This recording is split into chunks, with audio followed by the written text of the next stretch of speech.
Assalamualaikum warahmatullahi wabarakatuh. Perkenalkan, nama saya Sidik Budianto. Nama panggung saya Kak Sidik, karena saya seorang pendongeng. Saya adalah Ketua Gerakan Anak Pejuang Subuh Indonesia.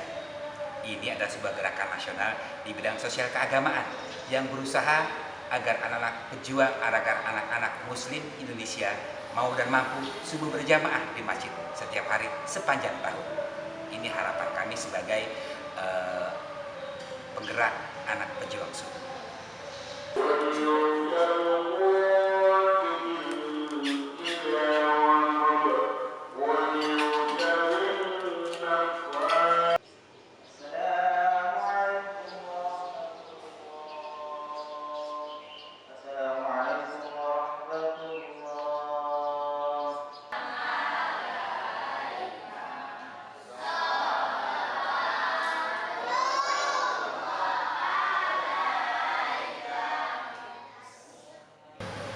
Latar belakang saya bersama teman-teman mendirikan Gerakan Anak Pejuang Subuh Indonesia adalah keprihatinan melihat banyaknya anak-anak yang melihat sedikitnya anak-anak yang datang ke masjid pada saat subuh.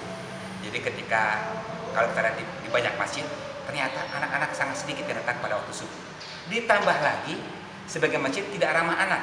Ketika anak datang ke masjid, yang terjadi biasanya pengurus atau jamaah memusuhi mereka, menghardik mereka, membuat mereka tidak nyaman. Akhirnya mereka tidak suka datang ke masjid. Sederet alasan itulah yang membuat saya dan teman-teman kemudian memutuskan harus ada gerakan di bidang sosial keagamaan yang mampu membuat anak-anak mampu dengan sukarela datang ke masjid untuk subuh berjamaah. Dan alhamdulillah dengan cara begitu, setelah kami memberikan gerakan ini, sedikit demi sedikit anak-anak merasa nyaman, tentram datang ke masjid, karena para orang tua, para jamaah tidak lagi menganggap mereka sebagai musuh. Mereka menyambutnya dengan baik. Alhamdulillah. Orang-orang yang membenci kamu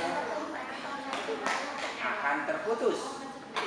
Wih, pintar bisa apa dituntut. Lagi. Inna a'tayna kal kautsar. Sesungguhnya kami telah memberikan kepadamu nikmat yang banyak. Sebelum saya menekuni dunia dongeng di tahun 2010, saya sebelumnya seorang pekerja IT. Saya seorang karyawan IT di sebuah lembaga pendidikan bahasa Inggris terkemuka di Indonesia, Lembaga Bahasa Lian. Saya di sana selama kurang lebih 17 tahun. Sempat menjadi karyawan, sempat menjadi dosen, sempat juga berpindah-pindah bagian. Semuanya bidang IT. Terakhir saya di bagian riset sebelum memutuskan keluar. Selama 17 tahun itu saya merasakan sudah cukup, akhirnya saya mengabdi di dunia perkantoran dan saya memutuskan waktu itu pindah ke dunia mendongeng. Kenapa begitu? Karena saya sebelumnya sempat ikut seminar sehari tentang dunia mendongeng dan menarik minat saya.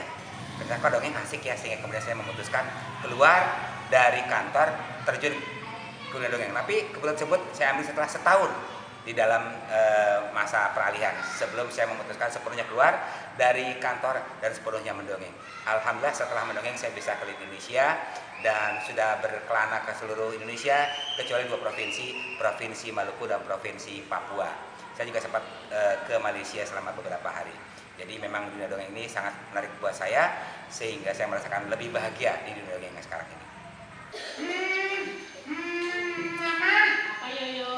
Mama suka gak kalau aku berbuat jujur? Suka banget. Mama. Pada awalnya saya bersama keluarga mendanai kegiatan uang saku subuh ini.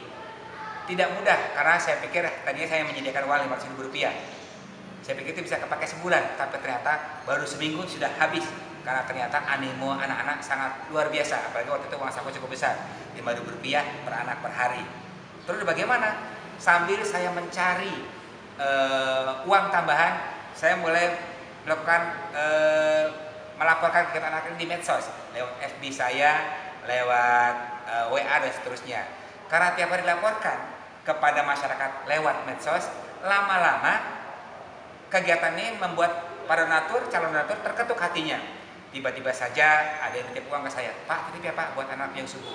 Alhamdulillah dengan cara begitu lama-lama tidak lagi tekor hanya pada sekitar 3 bulan pertama sempat kontak-kontak mencari pinjaman dan seterusnya agar kita bisa berjalan. Tapi setelah 3 bulan alhamdulillah stabil, artinya semakin banyak orang tahu, semakin banyak yang peduli dan alhamdulillah bisa mencoba kegiatan. Bahkan memperluas kegiatan, menjadi memberikan beasiswa buat anak-anak misalnya selain uang saku subuh. Itu sebuah rasa syukur yang harus diucapkan. Terima kasih.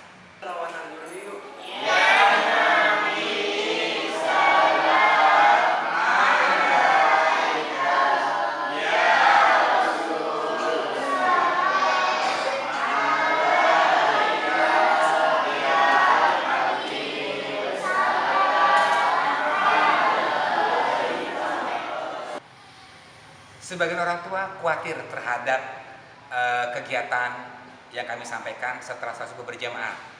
Dan kekhawatiran mereka adalah nanti anaknya menjadi ngantuk di sekolah atau terlambat ke sekolah.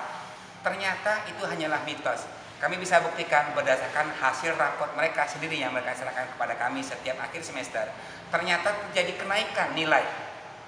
Dan ini terjadi tidak cuma semester ini, tapi juga sejak 3 tahun lalu kami meluncurkan ini. Ternyata banyak mematahkan mitos orang tua. Ternyata anaknya menjadi lebih percaya diri di sekolah, menjadi lebih cerdas, kemudian juga tidak ngantuk. Anak-anak ini kayaknya anti ngantuk dan kemudian berprestasi di sekolah. Ini mematahkan mitos bahwa kalau anak yang subuh itu sudah pasti bakal ngantuk. Tidak benar, kami sudah buktikan.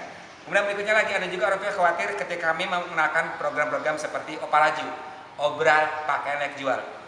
Buat apa anak saya diajarin dagang? Belum saatnya. Kami bisa buktikan malah anaknya yang setuju dan semangat untuk mencoba berbisnis.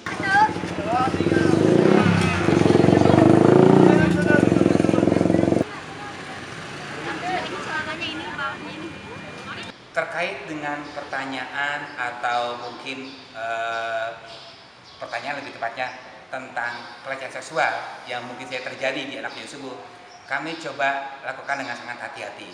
Pertama-tama kami selalu berusaha agar anak-anak terkontrol antara laki-laki dan perempuan. Pemisahan secara tiap hari kami lakukan, jadi tidak langsung bercampur baur. Kemudian kami juga mencoba mendatangkan narasumber dari luar, biasanya pendongeng atau pihak lainnya, untuk menerangkan tentang menjaga diri, ya, menjaga mampu berkata tidak terhadap orang-orang yang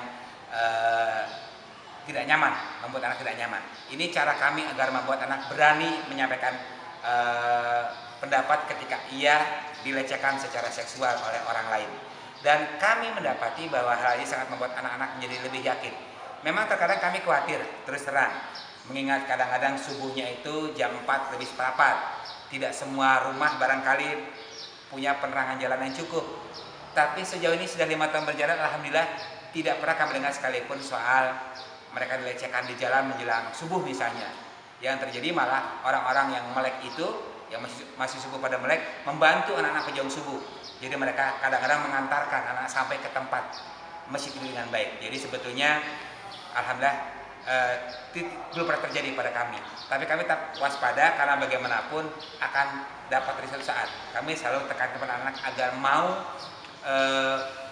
bersuara, agar berani berkata tidak terhadap orang-orang yang melecehkan.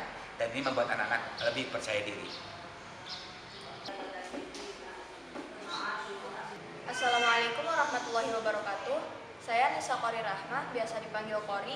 Jika uang saku subuh ditiadakan, saya insya Allah akan tetap berangkat ke masjid untuk sholat subuh berjamaah.